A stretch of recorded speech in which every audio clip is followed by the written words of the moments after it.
And the final winner is Mother Knows Best. As I rubbed my eyes, I whispered, "Good night, Oreo," and ensured that the cage was secure before heading to my bed and succumbing to a world of dreams.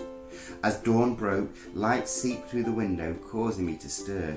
Shivering, I reached to grab my duvet, but I couldn't feel it. Reluctantly, I opened my eyes, and assuming it would lie discarded on the floor beneath my bed, I leaned across to search.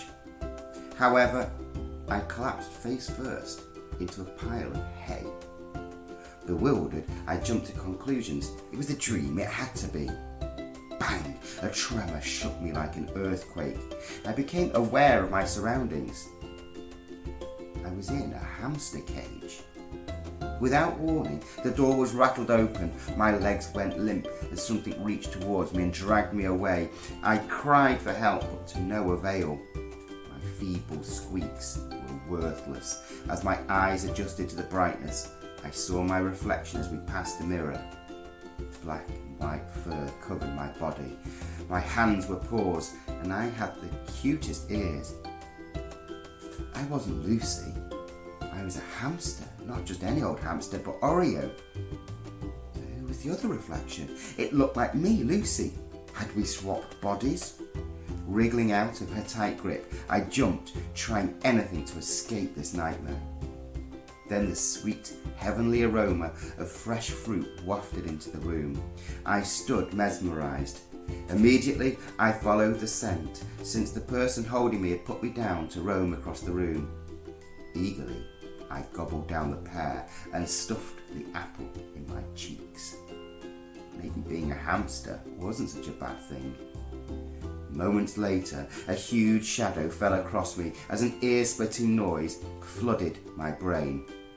I darted forwards as the shadow chased me around the room. I turned around to eye my fate, seeing a large machine towering over me. It came closer and closer as the noise got louder and louder, roaring like a lion hungry for prey.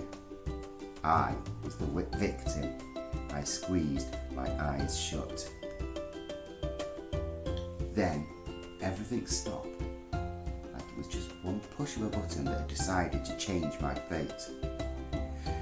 As my breathing steadied and the world stopped spinning, I heard a familiar voice shout, "Lucy, you did not tell me the hamster was running around. He was nearly hoovered," before scooping me up and giving me a cuddle. Snugly, I instantly sank into my mother's cashmere jumper and let sleep envelop me. Marching into the living room with a frown plastered across her face, my mother cried, "Lucy, for the last time, tell me the hamster is running around before I start hoovering." She found her daughter dozing on the couch. "Huh?" I croaked as I awoke. I realised that fur no longer covered my body. Smiling, I sincerely said, "I promise, I will never forget to tell you that Oreo is running around ever again." Bye-bye.